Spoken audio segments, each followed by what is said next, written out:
মহিলাদের ক্ষমতায়নের দিক থেকে দেশ তো বটেই, উত্তর পূর্বাঞ্চলেও কি পিছিয়ে রয়েছে Tripura? National family health survey সদ্য প্রকাশিত রিপোর্ট 5-এ কিন্তু ইঙ্গিত দেওয়া হয়েছে এমনটাই। মহিলাদের আত্মনির্ভর করতে 53,623টি স্বসহায়ক গঠন করা হয়েছে এখন পর্যন্ত। দলগুলির মোট সদস্য সংখ্যা 4,84,000। বর্তমানে 91,871 জন লাখপতি দিদি রয়েছেন।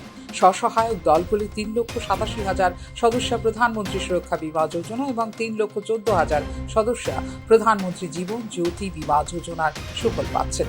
এছাড়াও সরকারি চাকুরিতে মহিলাদের জন্য 33% সংরক্ষণ চালু করা হয়েছে। সরকারি স্টল বিতরণে সেই সংরক্ষণ 50%। কিন্তু বাস্তবিক পক্ষে national family health survey report 5 কিন্তু বলছে ভিন্ন কথা। উইমেন্স এম্পাওয়ারমেন্ট ইন্ডেক্সে ত্রিপুরার মোট স্কোর 19.97, যা উত্তর পূর্বাঞ্চলের অন্য 7টি রাজ্য থেকেও কম পরিসংখ্যানে উল্লেখ করেছে national family health survey report 5। মহিলাদের আর্থিক ক্ষমতায়ন, স্বাস্থ্য ও পুষ্টি সিদ্ধান্ত গ্রহণ, লিঙ্গ ভূমিকা, সম্পদের মালিকানা, ব্যাংক অ্যাকাউন্ট পরিচালনা, সারা বছর কাজের সুযোগ, মোবাইল ফোনের ব্যবহার প্রভৃতি মানদণ্ডে নির্ধারণ করা হয়েছে ইন্ডেক্স স্কোর। সার্বিক স্কোরে এগিয়ে থাকা 3টি রাজ্য হল গোয়া, সিকিম, হিমাচল প্রদেশ।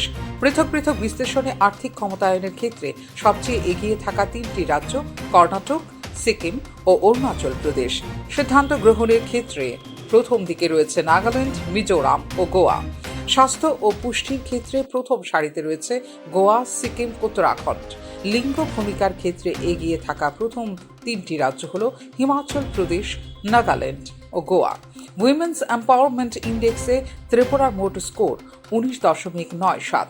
রিপোর্ট অনুযায়ী সিকিমের স্কোর 25.84, মিজোরামের 24.7, মণিপুরের 20.51, নাগাল্যান্ডের 23.88, অরুণাচল প্রদেশের 22.77, আসামের 21.30, মেঘালয়ের 20.10। সম্পদের উপর অধিকারের ক্ষেত্রেও রাজ্যভিত্তিক মহিলাদের অবস্থান স্পষ্ট করা হয়েছে রিপোর্টে। 14 থেকে 49 বছর বয়সীদের মধ্যে সম্পদের মালিকানার দিক থেকে সবচেয়ে এগিয়ে রয়েছেন লাদাখের মহিলারা। পরবর্তী স্থানে রয়েছে কর্ণাটক ও তেলেঙ্গানা। এক্ষেত্রে জাতীয় গড় 40.7%। ত্রিপুরায় সে হার 22%-এর কিছু বেশি।